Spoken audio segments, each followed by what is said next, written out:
Excellent. All right. There's no more soy lattes. We're here with Doublethink Prism. Marcus and Steve, thanks for having me. How are you both? Not too bad. Thank you very much. Yeah, pretty good, man. It's just a lot of weird shit in the world, and sometimes there's a bit to filter right now. Yeah.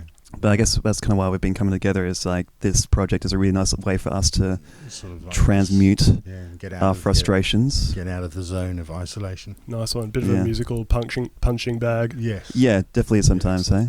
Like a lot of songs. Yeah. Sometimes I'll just, say, what are you pissed off right now, Marcus? And then Marcus will start ranting stuff. I'll start writing it down, and then we've got the lyrics to start a track, Yeah. Nice. It sort of comes that way. Because I've caught you in the act of making a new record. You have, apparently. Yeah. Red-handed. Yeah. So, I mean, tell us about the process so far. How's it been going? Where are you at? What's happening with it? Yeah. About halfway through it. I'd say so. Halfway through an album. Yeah. And funnily enough, a lot of work on the album done so far was done like almost a year and a half ago. Not too long after our first LP came out. We got into writing some new songs. We even were playing some of these new songs as part of our set in a very embryonic form when we were still kind of touring and performing for that record. That was in early 2019. And then in 2019, I got a little bit busy with some of my other projects, and I was overseas. Yeah. And then Marcus, he had some health trouble. Real bad health stuff, so I had to sort of stop everything I was doing. Right. And you almost died. Yeah, I kept having heart attacks, and my heart was all buggered up, and wow, full on. I kept pushing it and collapsing and pushing it and thinking, I'm okay, I'm Superman. Yeah. And then suddenly it's sort of like, no, you're not Superman, you're just a human being. Yeah, very humbling. Yeah, doctors kicked in and they all went, stop. So yeah, and this project probably not conducive to your health, is it? Yeah. So we probably had about maybe 4 or 5 songs that were in the kind of embryonic stages, and they got put on hold. Yeah. And then without everything else going on, we kind of didn't really get back to making music until COVID and lockdown, when time was kind of created and we had some time to actually catch up. So we cracked open these old mixes from a year ago, thinking, they're pretty crusty, probably sound quite shit. But we're actually quite happy with how they were sounding. So we've finished a few mixes. We put out one song in support of the Black Lives Matter protest, because we thought lyrics were quite in relationship to a lot of things that were going on, called A Tipping Point. And we've got a new single coming out very shortly. I'm not sure when this interview is going to come out, but in this present moment it's being recorded. It's coming out in 3 days. New music video as well. And so now we're getting into the process of just writing some more songs to complement those original 5 and explore that. And we're hoping to get it together. It's very rare that I actually have the time to come together. Like I'm definitely got a bad case of doing too much itis. Yes. I'm playing a lot of projects and stuff. So we're going to try and actually use the most of our time together now to get something done. Because it's a rare time to actually It's good to hear there was an upside of COVID-19 that forced that creative togetherness. I think it did for like so many artists right across the world. It was suddenly sort of like, okay, then you can't go out and play gigs, and then suddenly everybody started zooming everything, and then suddenly everybody's gone back to the old ways of doing stuff, and it's actually solidified so many people's kind of like artistic.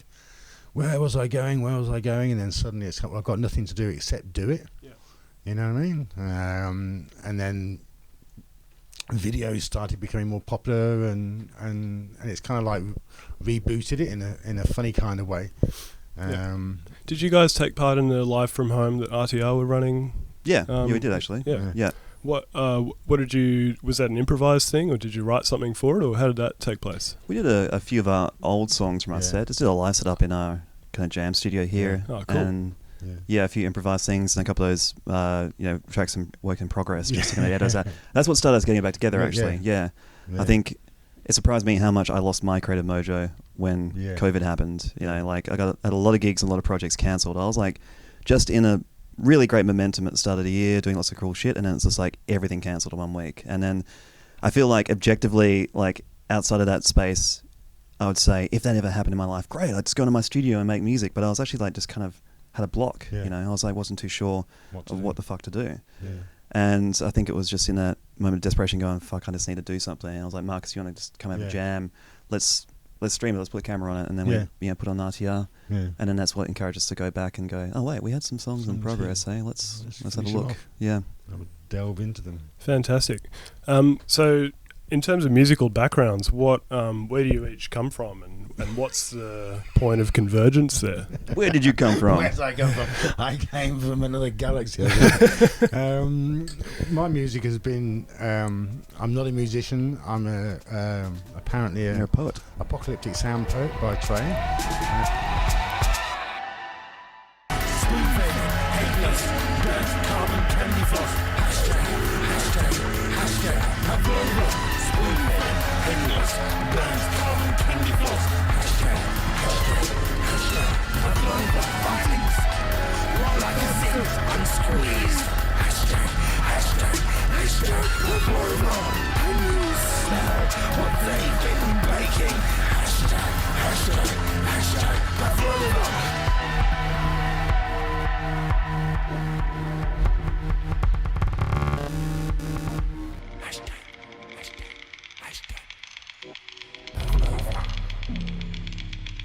Something that yeah, like I'm one of the directors of Camp Dougs, or was when it was happening, of that festival, and I basically met Marcus through his volunteer work for Camp Dougs, helping me put it together. And so one year he was driving down the car with me, and obviously you have 3 hours in a car trip together, and I think he said, oh, I'd love to come into your studio and record some of my poems someday. I'm like, yeah man, you should totally put some beats behind it. So I started playing you some stuff like Sleaford Mods and Death Grips, and I was just like, you should, like with your voice, if you had some like really kind of industrial and like heavy music behind it, I think that would sound really great. And you just got to find a good producer. And I was like, wait a second, I'm a fucking producer.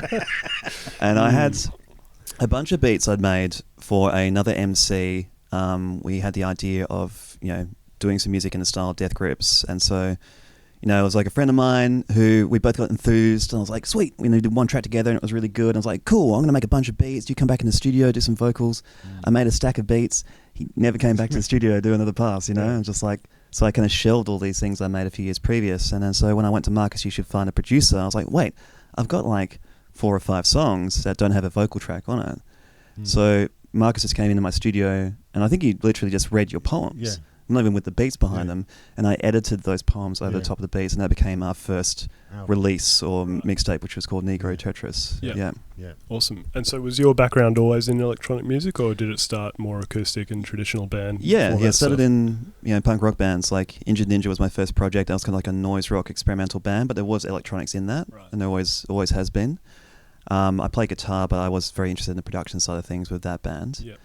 And then Usurper of Modern Medicine was my next project, and that had a lot more reliance on electronics. I played bass, but we had like Ableton Live set up and analog synths and loop stations that were hooked up by MIDI to all the players and stuff. So it was quite, even though it's like an acoustically driven band, it was actually at its heart an electronic project. And so, I feel like I've kind of come full circle in a sense, because I remember when I first got into making music, I wanted to make beats, but I ended up just kind of falling into a punk rock band. And then it's like finally got around to it. So kind of a reverse Beastie Boys trajectory going on. Yeah, totally. Interesting. So, and it's been good just to make some filthy music and take a different approach. I think I played in bands that were quite laborious in the studio, especially with acoustic bands and stuff. You're tracking, you're overdubbing, you're doing all this mixing and stuff. And I was like, when it came to Doublethink, because I already had these other projects going, I was like, I want to just get this done without questioning it, without labouring over a mix so much that you don't even know what it sounds like anymore. So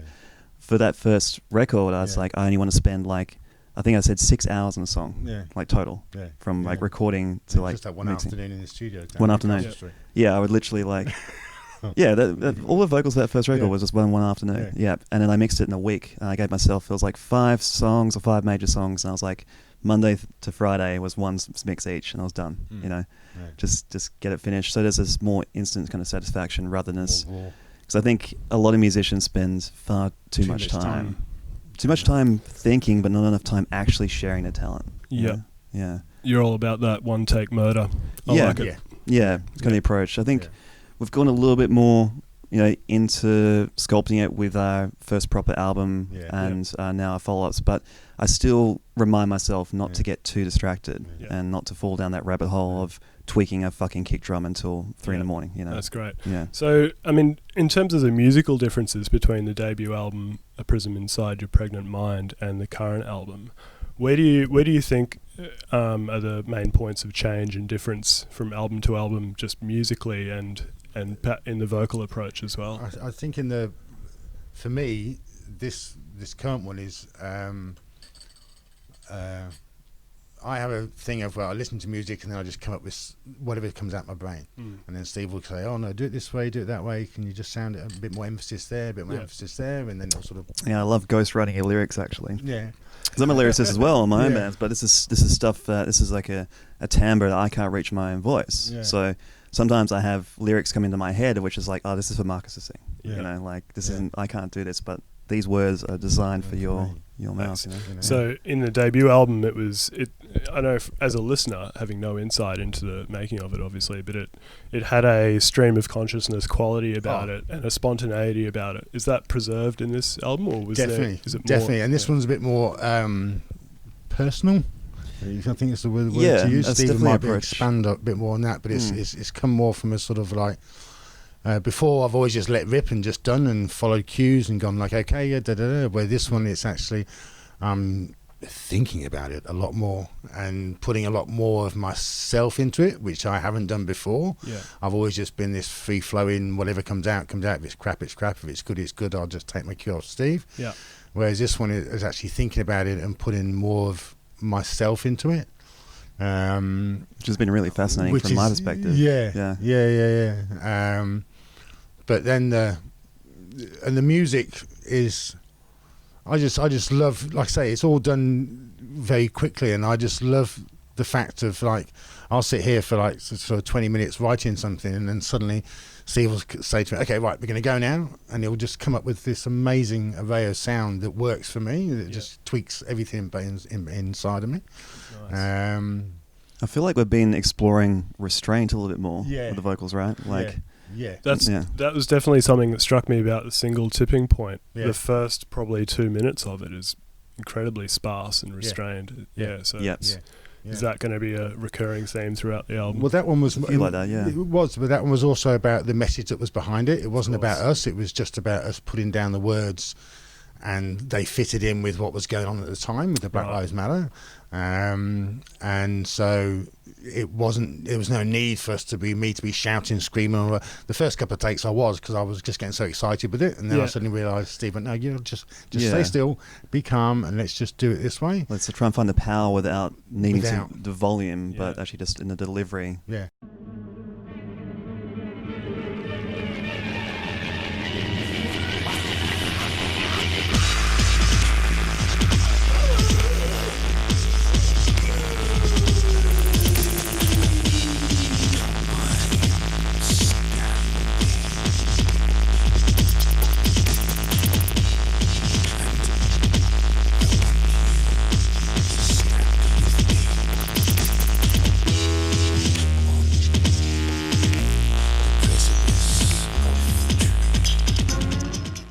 Was there an evolution there between albums, or is it, I'm on the rails, I love what I'm doing, let's continue? Well, that's the interesting thing, right? Like, I don't feel like I'm doing that much different. Like I'm exploring more now. This is another lesson from just being in bands. Is like, I find sometimes we get too attached to having to get new gear in order to somehow extend our sounds. Rather, I'm just trying to take the approach of getting better at the tools I already have. And I think that's a curse that a lot of people share in our world of many options this day, is that by the time we actually figured out one synth or one drum machine, we've bought the next fucking toy, and now we've got to read the manual again. So I'm actually using a very similar set of tools, but I think my composition skills, because I've been writing for a group called Selfless Orchestra, which involves classical musicians, and I've now brought a lot of piano into my life, and so my general knowledge of music theory is actually like way more elevated than what it was when we first made music together. And so what I've been liking is actually just hopping on my keyboard and doing arrangements on that, but rather than in a clean piano sound in like these kind of analog synth territory, and that's been really interesting.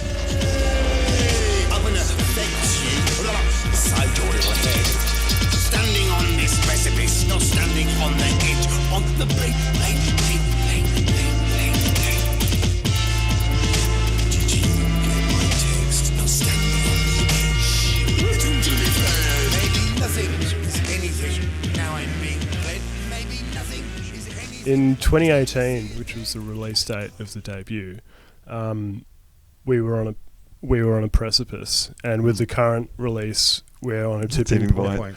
Yeah. When we go over the edge, I sense a theme emerging. What is it about? Is it the world? Is it a worldview? Is it the world around you that gives you this sense of precariousness that's informing the music? What's going on with those themes? Because it's a recurring theme. For me, it is because I'm 60 years old, and I've sort of like seen these cycles go quite a few times, like 3 or 4 times in my lifetime, and it's frustrating to see the same things coming back and back. And the way that the world is now, everybody wants their information at the tip of their fingers instead of having conversations about it. So decisions are made instantly where they want something, and it's all about liking it and not liking it.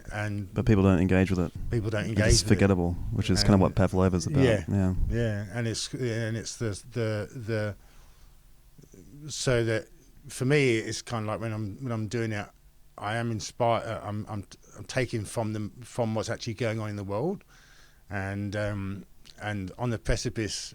A couple of years ago we were on the precipice, and now, you just look at what's happening in America, for example. Do you know what I mean? It's kind of like they've gone so far over the tipping point. It's unbelievable. Yeah, you know what I mean? And all societies are doing that. They seem to be following the lead of 1 or 2 countries, and actually, in the world is in one sense getting bigger, but it's also getting very, very smaller.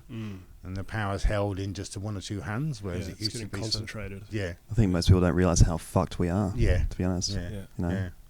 Basically, especially in a place like Perth, Australia, quite blissfully ignorant to the impact of what's going on in the world. Yeah, it's great. Yeah, I was at a Christmas lunch about 5 years ago, maybe, back in Victoria, and I've got an eccentric uncle who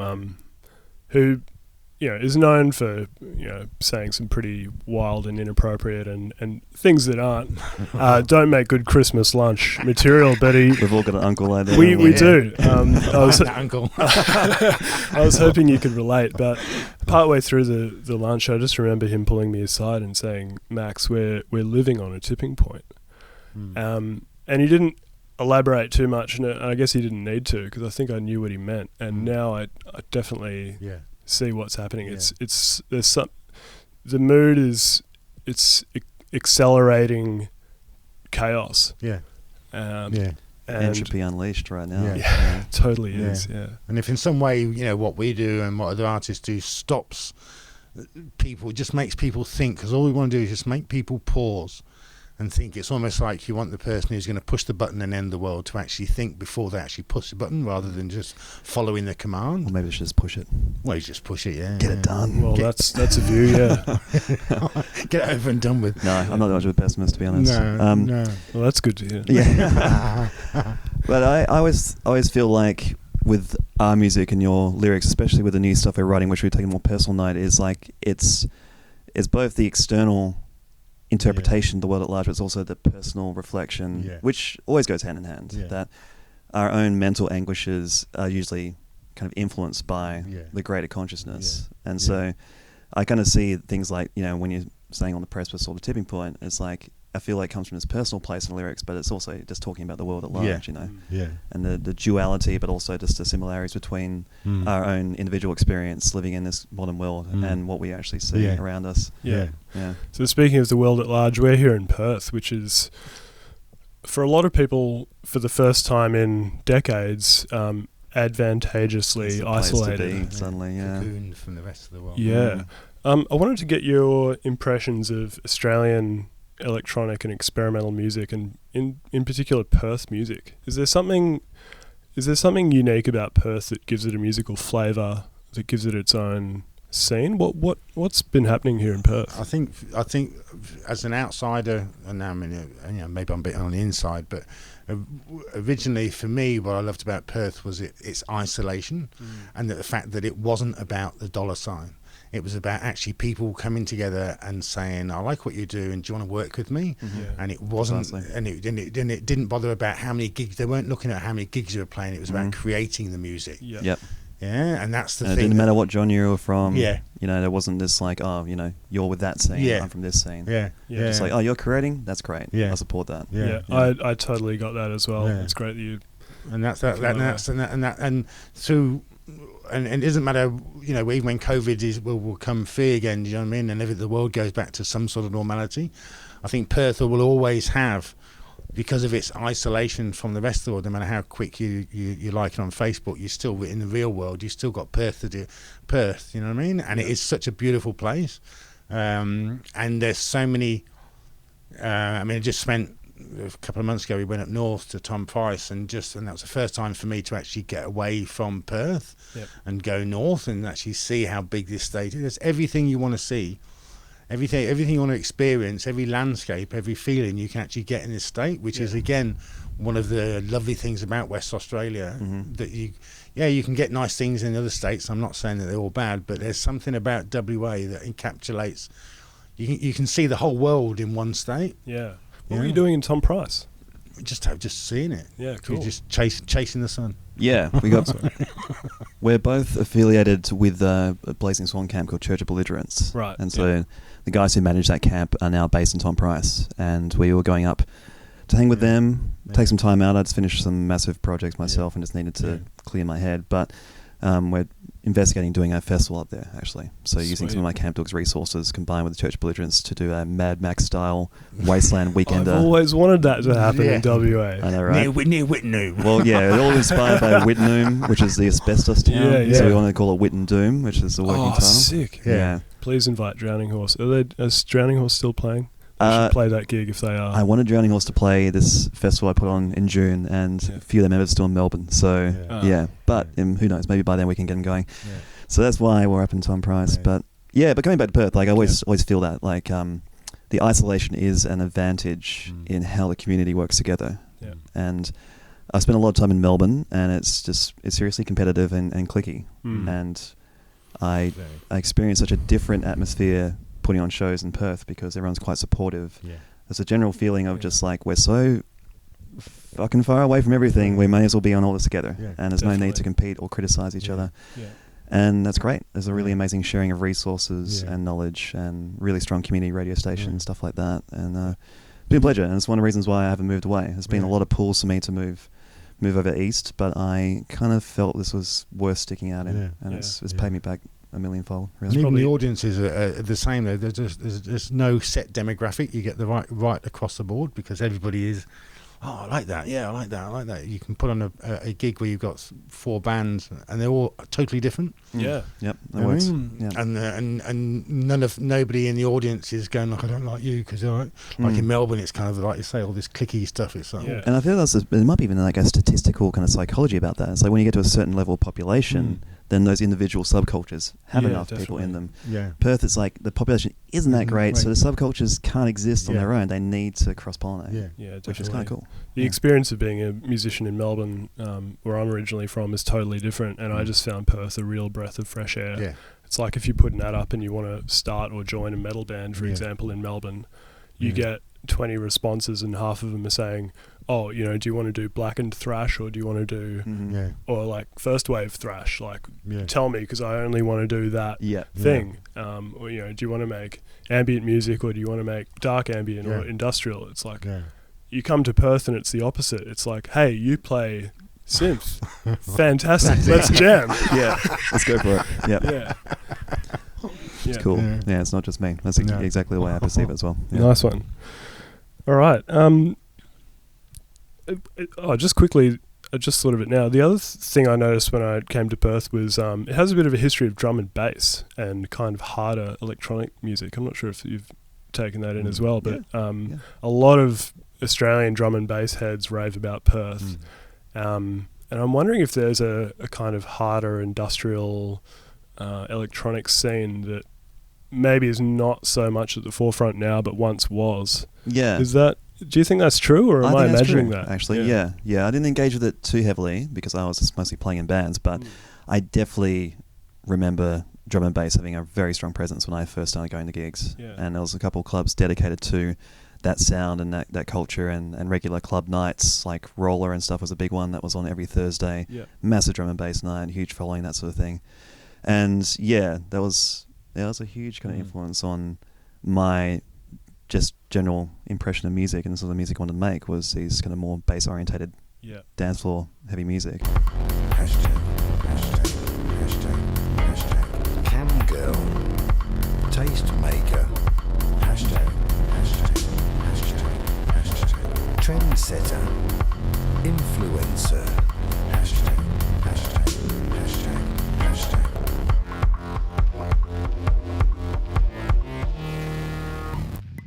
Is that your DNA? So I've got laptop, Chaos Pad, interface, push, Zero Coast. That's it. Yep. Nothing more. And that's plenty. We can keep a whole set pumping for as long as we need to with all those tools. And it's pretty fantastic. Yeah, it's always been an interesting thing doing gigs because they are pretty chaotic and like Marcus not being from this world is, he, what did say? Do you say you struggle sometimes? I do struggle. I literally, if anybody's ever seen us doing a gig, I literally have everything written out because I have from brain injuries I had many years ago, I can't actually remember stuff. And so, and I can improvise it, but then I want to attach myself to the sound so well, because I love what we do actually when we're actually recording it and we're making it. So I actually have all the words written down, and I just read them out and read them out, and then what generally happens is like 10 minutes into it, I throw it all over the stage and then just go off because I've got more relaxed then, I've got more comfortable. But, and I think with your health issues and stuff, we decided just to not rush into playing gigs, but maybe just release some music and actually do some more videos. Yeah. And then perhaps as the demand is there, then we'll do some gigs. But I think for the moment, we're kind of keen just to. A heart surgeon in the end of November. You going to give him a copy of the new one? No. I love how your psych listens to your music. Yeah. A psycho I've been with for many years, decades actually. He loves it because it's. He says more comes out, so much comes out in your music that doesn't come out in sessions.